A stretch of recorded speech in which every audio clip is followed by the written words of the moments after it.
Welcome to Ain't Scared Garage. Ford swing lock mirrors. Been around for years. Very utilitarian, but not very sexy. Stand by.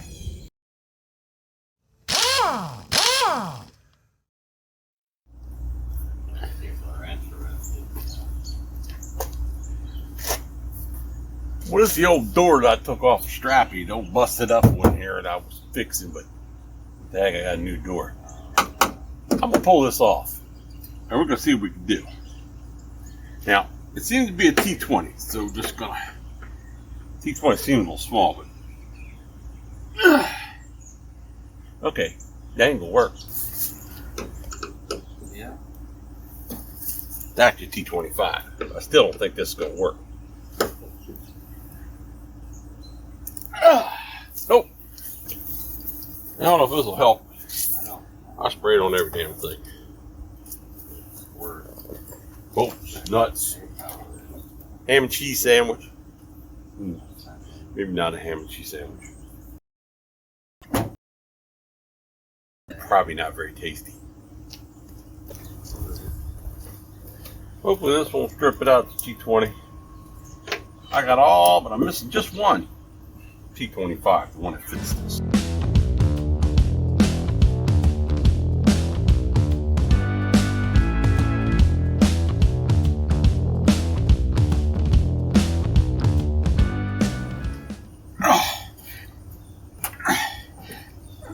This is going to be a problem.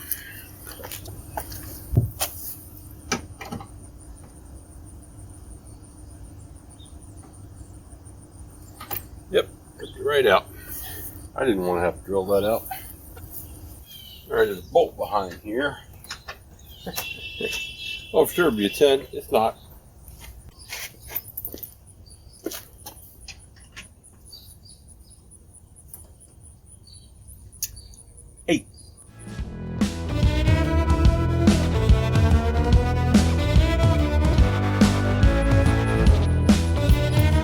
That's the bolt right there.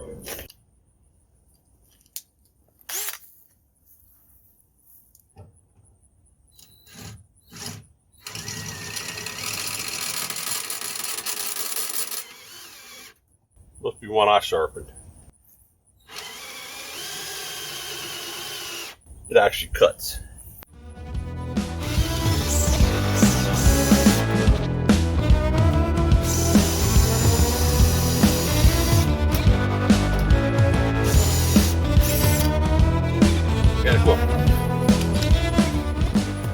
It could have something to do with it actually being brass.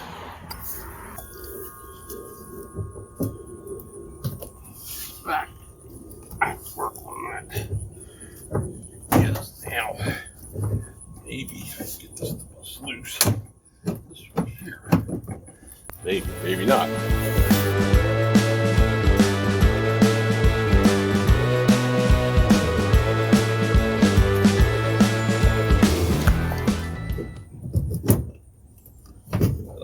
There. It's going to come out of here. This here is what holds on the door on the inside. That bolt goes in there. That's what makes it sturdy. The bolt goes right in here. And yeah. Oh. And I understand the Japanese ones come with this thing as plastic. And this is metal off of a Ford. I want to pull it. Oh, that's got a screw in it to get that out of there. Not a damn torque bit. It's a good old Ford. It's a T10. You got all kinds of different sizes and crap. Why they can't just use one size, I don't know. Alright, so we're going to pull that out of there. Because we want to save this piece here. We're going to clean it up really good, and then we're going to use our trim shine on it to make it look like it's brand new. Don't want to lose that little bitty screw. Matter of fact, this would be the way I don't lose it. Right there. Now this thing's got to be all cleaned up. Not quite sure what I'm going to do here, but there is a torch bit here and there's a torch bit here. I'd kind of like to take this apart. I'd like it to be completely clean. 15, that ain't it. Is it another 25? It's a 25. And it doesn't look like.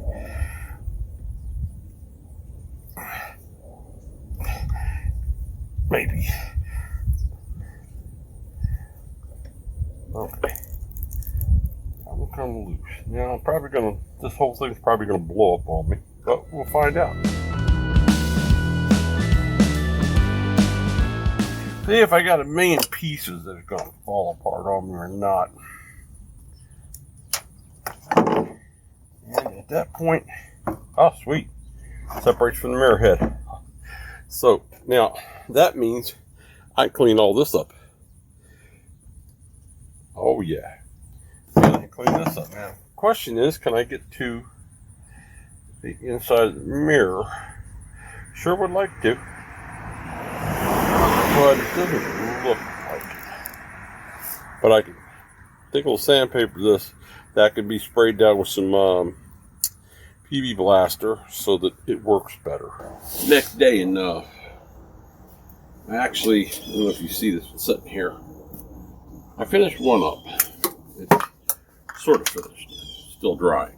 It looked pretty good.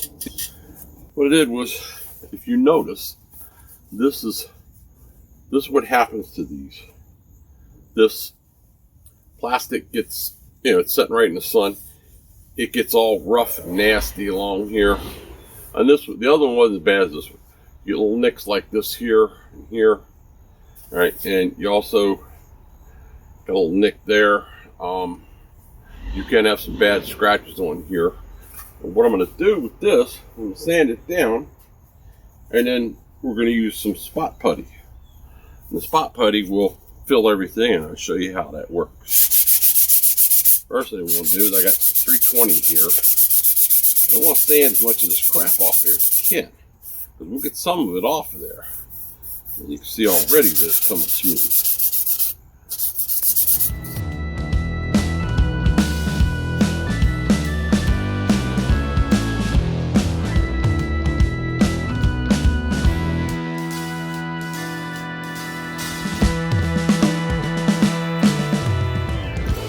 Here's your spot putty, glazing putty.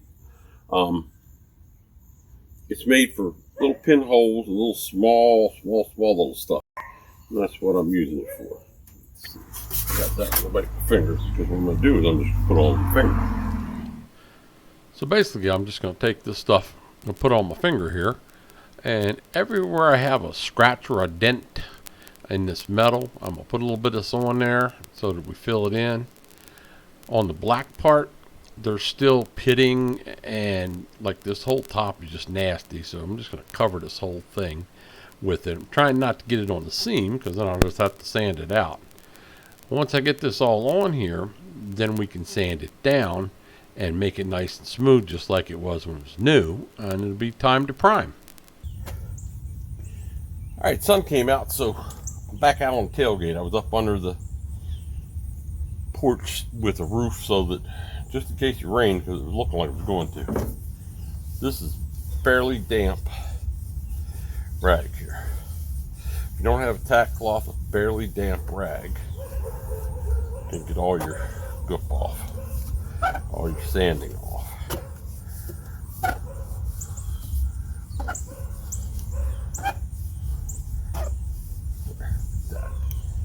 Alright, now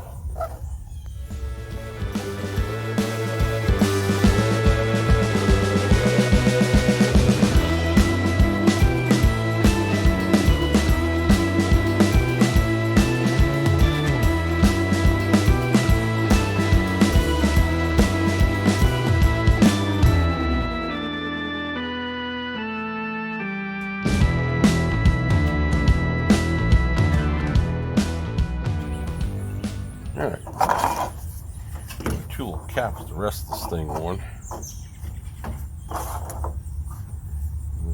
Start this process on this side. First thing I'm going to use is self-etching primer. The reason is this will stick to the metal. Okay. Oh, I see a piece of mirror showing through here. If you get done and you got some paint on the mirror, just take a razor blade, it'll scrape it right off.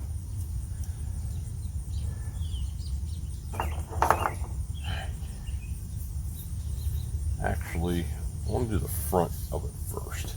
I don't need self-etching primer on this because it's plastic.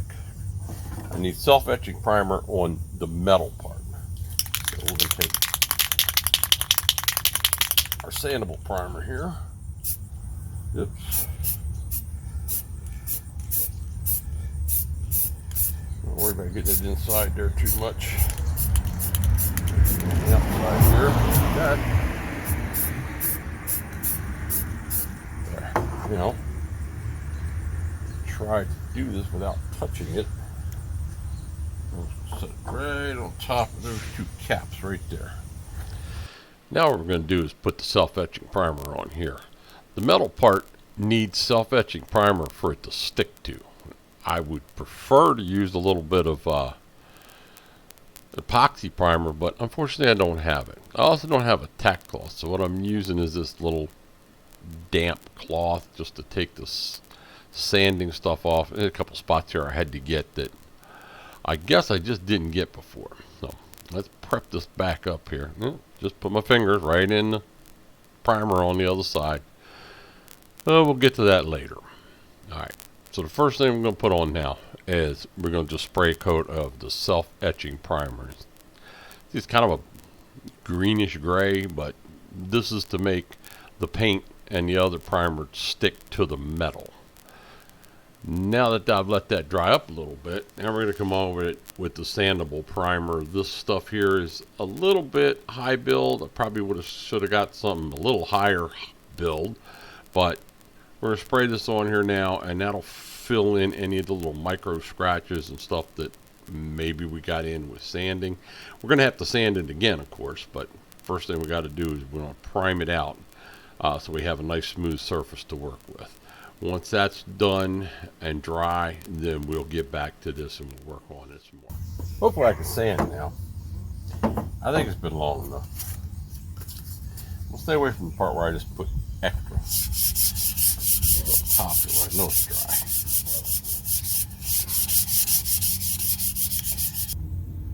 So here we go.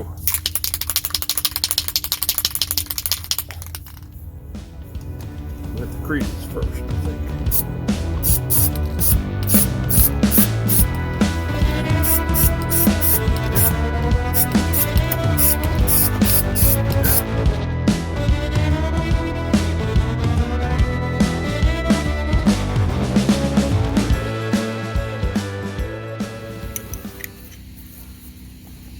T25 to take these out, but I actually had them out. But I need to go to the junkyard because I wanted to get seats. And I got seats. That's a coming video.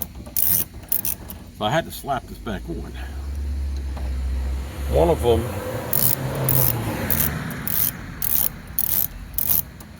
so I had to slap this back on.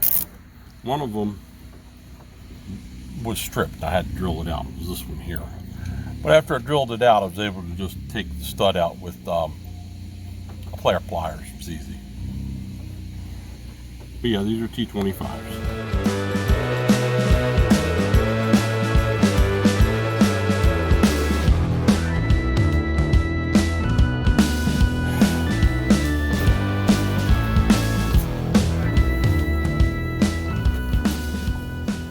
First thing I have to do, and I already did it without the damn camera on, was I set this up.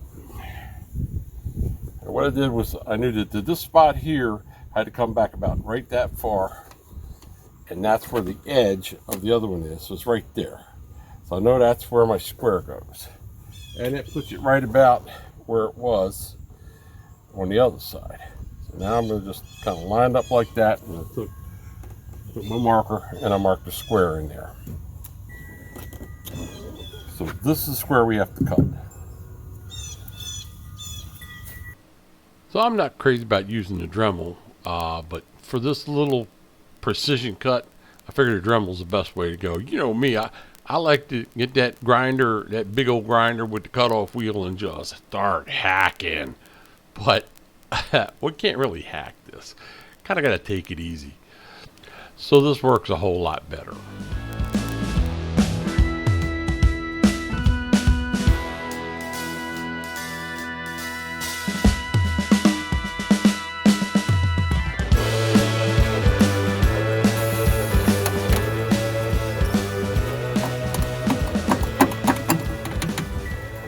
And get it off there, just like that.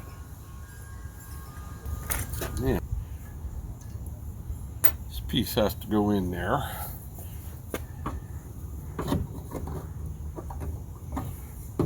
And it's sort of like this here. You just got to work with it until you get it right there. All right, now. Before I do the rest of this, I'm going to take this door panel off.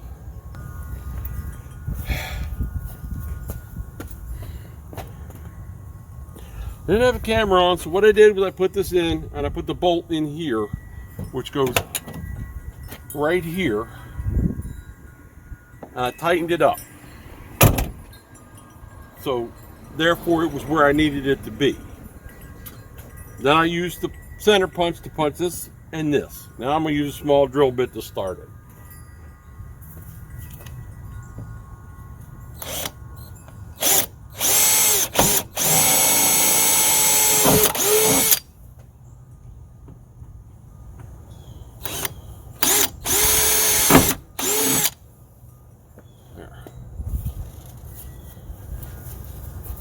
We use a stepper bit. We're going to put in a riv nut. This is a nut that rivets in.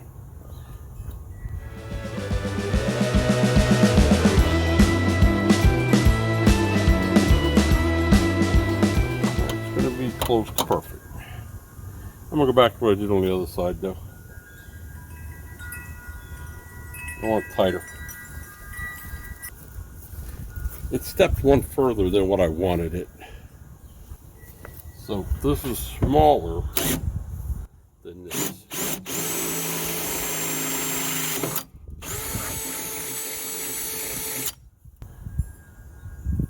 I'm just going to ream it out until I get this to fit. Oh, that was the wrong one.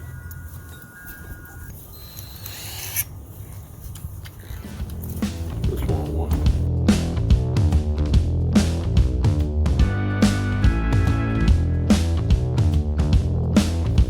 Just fit.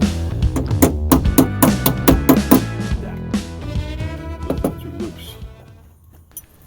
The way these rib nuts work is you put the nut in here and it's got this big contraption you can buy for way too much money that rivets it into place. Or you do just what I do. I get a nut and a bolt. The bolt fits the riv nut. And the nut goes on the outside, just barely big enough, and then I'm going to hold that nut and I'm going to use the ratchet to tighten up the bolt. And what will happen is the nut is going to hold the riv nut in place, as long as you've got it in there tight enough, and then the bolt is going to pull the back side of the riv nut up to rivet it in the hole that you want it in. And then once you get that done, you got two beautiful nuts already installed in the door, just like they were from the factory. The other thing you might want to do is open these holes so that that goes over it.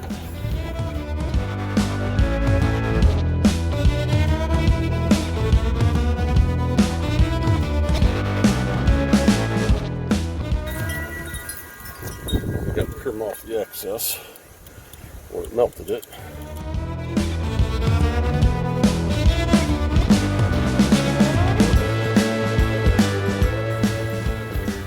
Alright.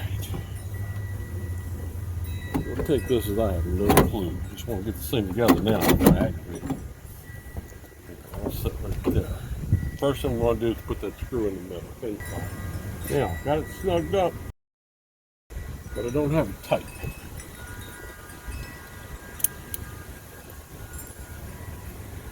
Paint the heads of those so they'll be black.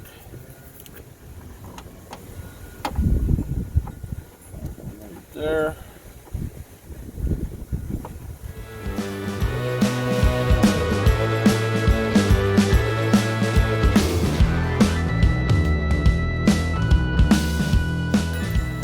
I wouldn't get crazy tightening these down. Pretty much when they're tightened up, they're tightened up. Yeah.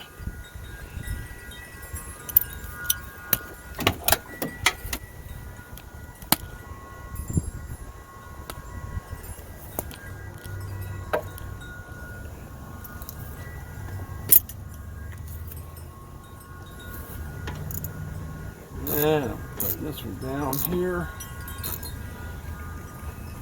That.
Liking this. I think it turned out awesome. I really do. Well, this was more a pain in the butt than I thought it would be, but I like it. At this point, the wind got so bad you just couldn't understand a thing it was saying. So we painted the heads of the bolts red and just put them back in so that they're there for now. But what's going to happen is when we paint the truck, we'll take them out, drill them out, and we'll close the bolt holes up and then paint the truck. But for now, I'm liking what I see here, so see ya.